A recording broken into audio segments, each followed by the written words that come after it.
সত্যি এই বছর আমাদের কৃষ্ণনগরে ঠাকুর মুখ তুলে চেয়েছেন। হ্যাঁ মহারাজ, ধান একেবারে পরিপূর্ণ হয়েছে। তা কবে ধান কাটা হবে পুটির বাবা? ধান তো একেবারে পেকেই এসেছে, সপ্তাহখানেকের মধ্যে ধান কাটতে হবে। বেশ বেশ, তাহলে তো ভালোই হলো। এই মাসের শেষের দিকেই তো নবাব বাহাদুরকে শস্যের খাজনা পাঠানোর কথা। হ্যাঁ মহারাজ, এবারে নবাব বাহাদুর খুশি হবে। ঠিক বলেছ গোপাল।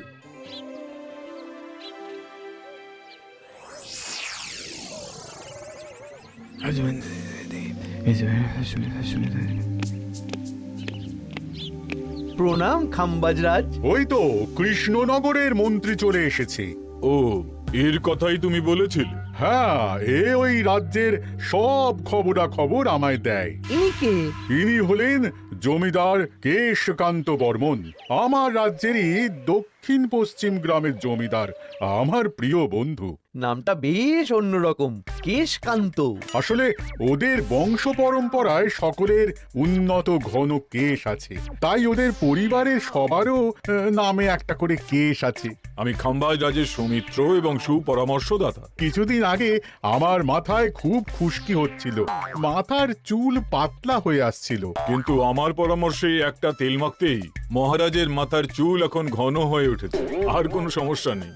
বাবা বাবা, ভালো ভালো ভালো। এবার তাহলে কাজের কথাটা বলে দিন। এবারে তো শুনলাম তোমাদের রাজ্যে অনেক ধান উৎপাদন হয়েছে, তাই স্বাভাবিকভাবে নবাব বাহাদুরের কাছে রাজস্ব অনেক বেশি দেবে, কি তাই তো? হ্যাঁ, এবারে রাজস্ব দানে কৃষ্ণনগরই প্রথম হবে। না, তা হবে না। নবাবের কাছে অত ধান পৌঁছবে না, এমনকি কৃষ্ণচন্দ্রের কাছেই চাষিরা বেশি ধান রাজস্ব দিতে পারবে না। সেটা কি করে হয়? পাকা ধানে মই দিতে হবে। বললাম না, ও আমার সুপরামর্শদাতা। হ্যাঁ, আমার মন্ত্রীকে বাণিজ্যের কাজে বাইরে পাঠিয়েছি কিছুদিন, তাই কেশকান্ত মাঝে মধ্যেই আমার কাছে আসে, গল্পগুজব করে আর সুপরামর্শ দেয়। কিন্তু আমি কি করব? তুমি রাতের অন্ধকারে চাষিদের ধান জমিতে পাকা ধানে মই দিয়ে দাও, এমন ভাবে কাজটা করবে যাতে কাকপক্ষীতেও টের না পায়। আর তাতে আমার লাভ? প্রত্যেক বছর নবাব রাজস্ব দানে বিজয়ীকে 3000 মোহর দেয়, আমি তোমাকে তার থেকে 1000 মোহর উপহার দেব। 1000 মোহর? হ্যাঁ হ্যাঁ, যাও যাও যাও, কাজটা শুরু করে দাও। আচ্ছা।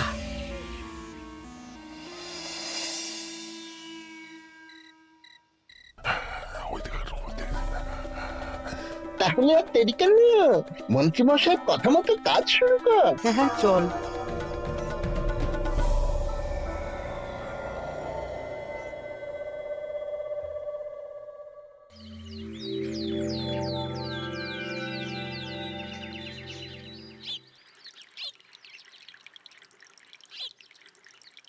এবারে তো চাষাবাদ বেশ ভালোই হয়েছে। আশা করি নবাব বাহাদুরের কাছ থেকে এবারে আমরাই পুরস্কার পাবো।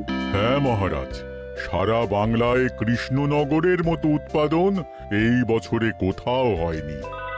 সর্বনাশ হয়ে গেছে মহারাজ, সর্বনাশ হয়ে গেছে। কি সর্বনাশ হয়েছে গো পুটির বাবা? গতকাল রাতে আমাদের সব জমির পাকা ধানে মই দিয়ে দিয়েছে। সে কি? এবার আমরা কি করব মহারাজ? কাদের কাদের জমিতে হয়েছে এসব? যেই জমিতে তাকাবেন সেই জমিতেই এই কাণ্ড, ধান ঝরে সব মাটিতে পড়ে আছে। এবার আমরা কি করব? হায় হায় হায়, এবার আমাদের রাজ্যের কি হবে? নবাব বাহাদুরকে তো জবাব দিতে পারবো না। বড় বিপদ হয়ে গেল, রাজ্যে গ্রহের প্রকোপ নেমে এলো। ও, আর কদিন পরেই আমার টেকে আসবে 1000 মোহর। ঠিক আছে, তোমরা সবাই এখন বাড়ি যাও। না, আমার মন মেজাজ ভালো নেই।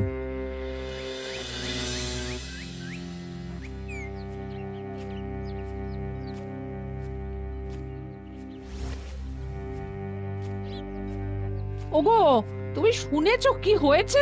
পুঁটির মা হাউ হাউ করে কাঁদছিল গো। হ্যাঁ গিন্নি, পুঁটির বাবা কয়েকজন চাষি ভাইদের নিয়ে রাজসভায় এসেছিল। শুনলাম রাতারাতি কে বা কারা চাষ জমিতে পাকা ধানে মই দিয়েছে। কত বড় সর্বনাশ হয়ে গেল বলো। কি হবে গো? কি যে হবে ভগবান জানে। বলি, তুমি পারলে না পুঁটিদের একটু সাহায্য করো। হ্যাঁ, আমি মনে মনে ভেবেই রেখেছি বুঝলে, এবার বেতন পেলে পুঁটিদের বাড়িতে মাসোহারার জিনিসপত্র দিয়ে আসবো। নবাব বাহাদুরের কাছে মহারাজ খাজনা কিভাবে দেবেন? সেটাই তো বুঝতে পারছি না। আপনি এত চিন্তা করবেন না। রাজবাড়ির ভাড়ার থেকে আপাতত কিছু বস্তা ধান পাঠানোর ব্যবস্থা করুন। তারপর নবাব বাহাদুরের কাছে গিয়ে বলবেন, আস্তে আস্তে সব দিয়ে দেবেন মহারাজ। তাই করতে হবে, তাছাড়া তো আর অন্য কোনো উপায় দেখতে পাচ্ছি না। কিন্তু এবারে আর আমাদের মান রক্ষা হবে না। দেখি 2-1 দিনের মধ্যেই যতটা সম্ভব ভাড়া থেকে ধান পাঠানোর ব্যবস্থা করব।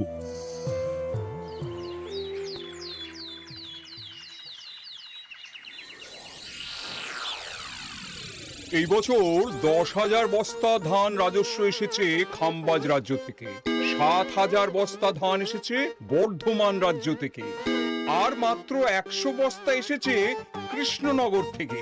তাই এই বছরের বিজয়ী রাজ্য হচ্ছে খাম্বাজ রাজ্য। খাম্বাজ রাজ্যের রাজার হাতে 3,000 মোহর উপহার হিসেবে তুলে দিচ্ছেন। আর কৃষ্ণচন্দ্র, তোমার রাজ্যের এরকম হাল কেন? এবারে আমাদের সমস্ত রাজ্যের পাকা ধানে কেউ বা কারা মই দিয়ে দিয়েছে। সেসব তোমার মাথা ব্যথা। আমার ধান কোথায়? 100 বস্তা ধান রাজস্ব, কম করে 800 বস্তা ধান রাজস্ব দেওয়ার কথা, কিন্তু তুমি তোমার কথার খেলাপ করেছো। এই বছর আমি নিরুপায় জাহাপানা। আমিও নিরুপায়। হয় তুমি আগামী 1 সপ্তাহের মধ্যে আমাকে 5,000 মোহর দেবে, নইলে কৃষ্ণনগরের সিংহাসন থেকে সরে যাবে। এত বড় শাস্তি দেবেন না নবাব বাহাদুর। আপনি অন্তত মাস 6 সময় দিন, আবার ধান চাষ করিয়ে আপনাকে প্রাপ্য ধান দেওয়া হবে। বেশি কথা বলছো কৃষ্ণচন্দ্র।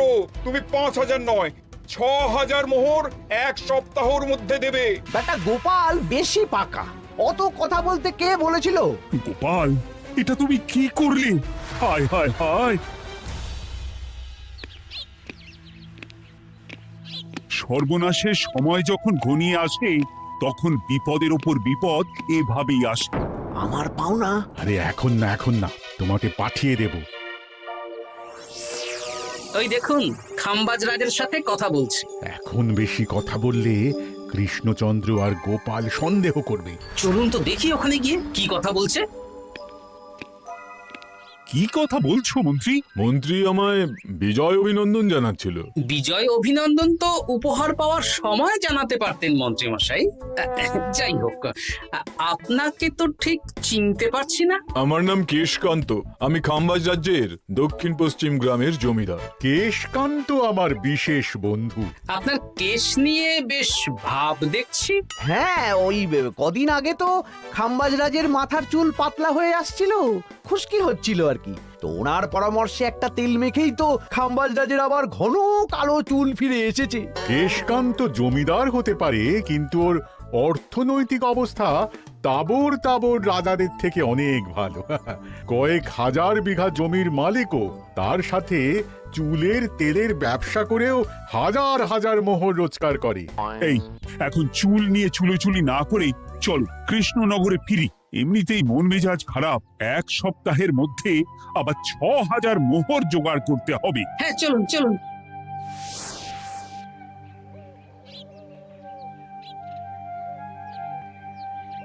আচ্ছা মন্ত্রীমশাই, আপনি এই কেশকান্ত জমিদারের ব্যাপারে এত কিছু জানলেন কি করে? ওনার সাথে তো আমাদের আজই প্রথম দেখা। হাওয়ায় কত খবরই ভেসে আসে, সেরকম আমার কানেও এসেছিল। এসব বাদ দাও। গোপাল, মন্ত্রী, দুজনেই ভাবনা চিন্তা করো কিভাবে 6,000 মোহর জোগাড় হবে। পাকা ধানে মই পড়লো, এখন আবার এত বড় বোঝা। আমার কাছেও মহারাজ বেশি অর্থ নেই, সব মিলিয়ে মিশিয়ে ওই 150 থেকে 200 মোহর মতো আছে বাড়িতে। যদি বেশি থাকতো আমি আপনাকে নিশ্চয়ই সাহায্য করতাম মহারাজ। তাও করতেন কিনা সন্দেহ। তুমি চুপ করো। মন্ত্রীমশাই ওই লোকটাকে জানলো কি করে? এই লোকটাকে তো আগে দেখারই কথা না। না, ব্যাপারটা নিয়ে ভাবতে হবে। চলুন চলুন।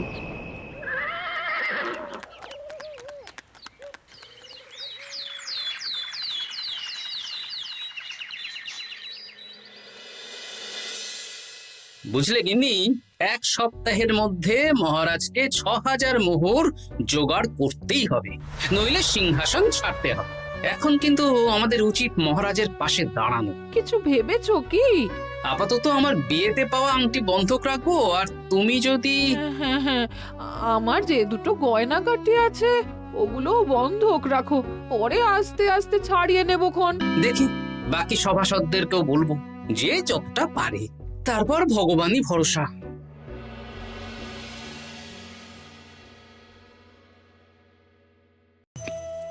আপনি এত চিন্তা করবেন না মহারাজ। চিন্তা না করে কি আর কোনো উপায় আছে? সিন্ধুকে যা আছে তা দিয়ে 3000 মোহর হয়ে যাবে, কিন্তু তারপর আর কি করব? এবার কি নিরুপায় হয়ে জায়গা জমি বিক্রি করতে হবে? কিছু একটা করতেই হবে। আপনি গোপালকে একবার বলে দেখুন, প্রত্যেকবার যখনই বিপদে পড়েছেন তখন গোপালই আপনাকে বাঁচিয়েছে। দেখি আগামীকাল রাজসভা শুরু হওয়ার আগে গোপালের সাথে ব্যাপারটা নিয়ে আলোচনা করব।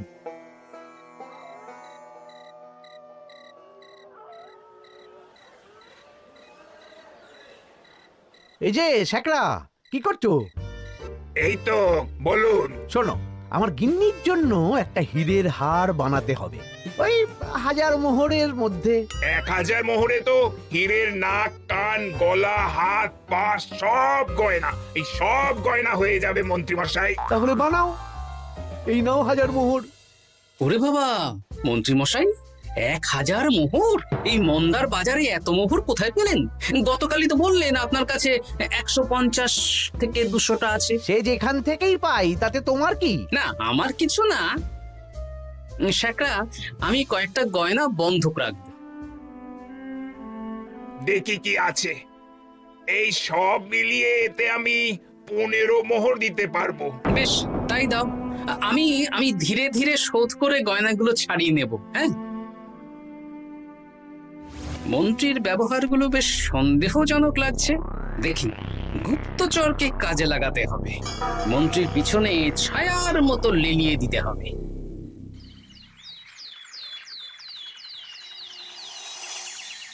মহারাজ, আমি চেষ্টা করছি আপনার এই মোহর কিভাবে জোগাড় করা যায়, আপ্রাণ চেষ্টা করছি। দেখো বা আমি 3000 মোহর পারবো, কিন্তু তার বেশি হলে জায়গা জমি বেচতে হবে, হাতে যে বেশি দিন সময়ও নেই।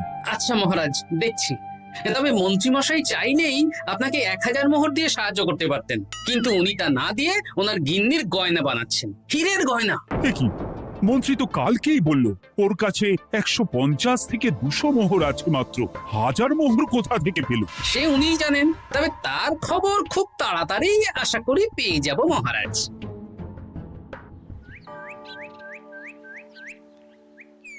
কাজটা একদম ঠিক করলেন না মন্ত্রী মশাই। আপনার কথা শুনে আমরা সবার জমির পাকা ধানে মই দিলাম, কিন্তু আমরা একটা পয়সা পেলাম না।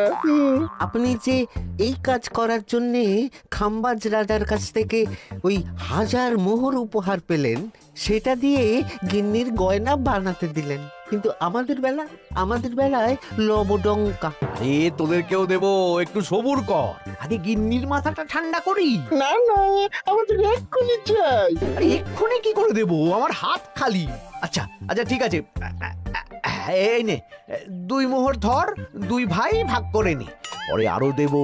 এটা কিন্তু ঠিক না। এসব আলোচনা খোলামেলা জায়গায় করা উচিত না। উফ, পরে তোদের সাথে কথা বলবো, এখন যেতে দে, বাজার করব, তারপর আবার রাজসভা আছে।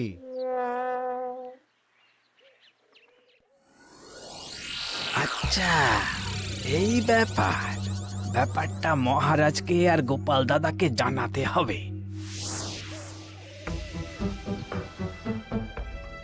গোপাল দাদা, মহারাজ আসল খবর পেয়ে গেছি। কি খবর? আমি একটু আগে শুনলাম। কাজটা একদম ঠিক করলেন না মন্ত্রী মশাই। আপনার কথা শুনে আমরা সবার জমির পাকা ধানে মই দিলাম, কিন্তু আমরা একটা পয়সা পেলাম না। আরে তোদেরকেও দেবো, একটু সবুর কর। মন্ত্রী, আমি না তোমাকে বেরেই ফেলবো। মহারাজ, মন্ত্রী মশাই এখানে গৌণ, উনি অর্থের লোভে এসব করেছেন, আর ওনাকে দিয়ে করিয়েছেন খাম্বাজ রাজ। হ্যাঁ, যাতে এবারে বিজয়ী হতে পারেন। তাই আপনি এই খবর 5 কান করবেন না মহারাজ। আমি খাম্বাজ রাজ আর ওই কেশকান্তর কাছ থেকে ক্ষতিপূরণ ঠিক আদায় করে আনব। কিন্তু কিভাবে? শুনুন তাহলে।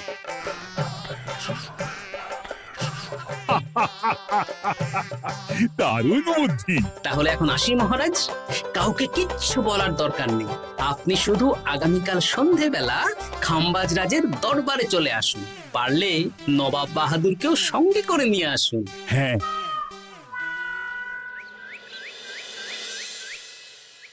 প্রণাম খাম্বাজ রাজ, কে আপনি? আমি হতাশ রঞ্জন, পশ্চিমে থাকি। কি চাই বলুন? কিছু চাই না, তবে একটা কথা শুনলাম তাই বলতে এলাম। কি কথা? আমি শুনলাম মহারাজ আপনার মাথার চুলগুলো সব নকল। আমার এত সুন্দর চুল সব নকল? ফাজলামো হচ্ছে। আমি যদি প্রমাণ করে দিই আপনার চুল নকল, তাহলে কি? তাহলে আপনি আমাকে 100 মোহর দেবেন, আর প্রমাণ না করতে পারলে আমি আপনাকে 100 মোহর দেব। বেশ, দেখো, এক্ষুনি দেখো, আমারই তো 100 মোহর লাভ হবে। এখন না, এখন না, আজ সন্ধেবেলায়। বেশ বেশ, তখনই এসো। এবারে জমিদার কেশকান্তর বাড়ি যেতে হবে।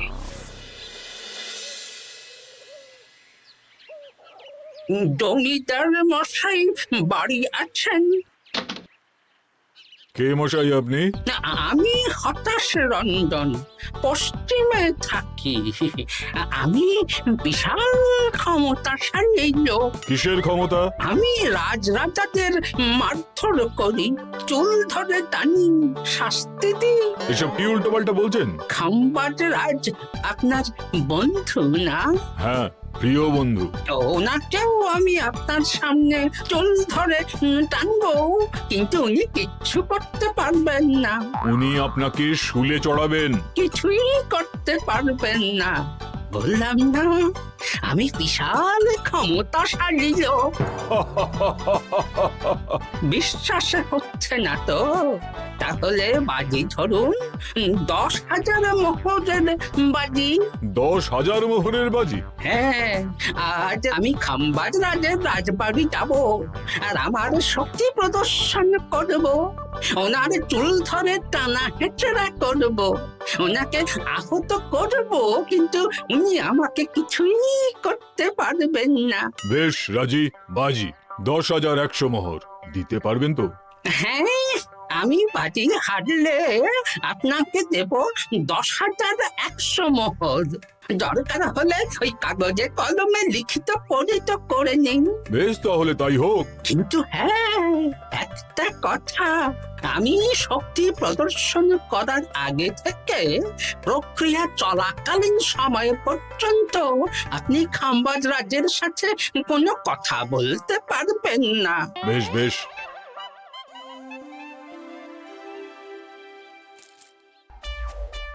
তাহলে শুরু করি। শুরু করো।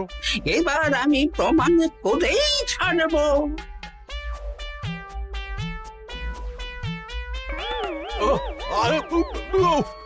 লাগছে লাগছে, বাবারে, লাগছে এই সেরেছে। লাগছে, এ তো সত্যি সত্যি চুল ধরে টানছে। লাগছে লাগছে, বাবারে, বাবা। ওরে বাবা রে বাবা, কি শক্ত! এ কি, খাম্বাজ রাজ কিছুই তো বলছেন না, তাহলে কি আমি হেরে গেলাম? না না খাম্বাজ রাজ, আমার ধারণা ভুল, যা শুনেছি তাও ভুল। এবার বিশ্বাস হলো তো? দাও দাও, এবারে 100 মোহর দাও। দিন কেশকান্ত মশাই, আমাকে 10,100 মোহর দিন। এ কি, ও তোমাকে 10,100 মোহর কেন দেবে? ওনার সাথেও তো বাজি ধরেছিলাম। কি বাজি? আপনার এখান থেকে বেরিয়ে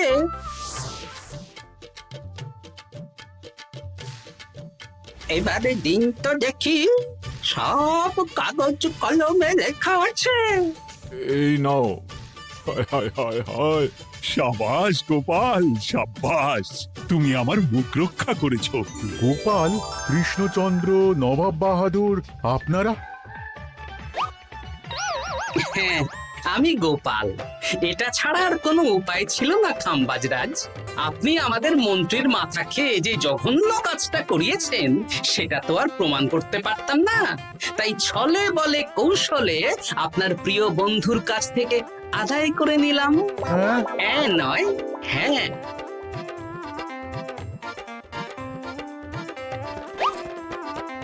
এই নিন মহারাজ। এতে কত মোহর আছে? 10,100 মোহর। এর থেকে 100 খাম্বাজরাজকে দিন, 6,000 নবাব বাহাদুরকে, আর বাকিটা আপনার কাছে রাখুন। এত ধান নষ্ট হলো। কৃষ্ণচন্দ্র আমাকে সবটা বলেছে, আর ওর মন্ত্রীকেও নিয়ে এসেছি। ধোলাই খেয়েই সব বলে দিয়েছে। এই কে আছো? কৃষ্ণনগরে মন্ত্রীকে নিয়ে এসো।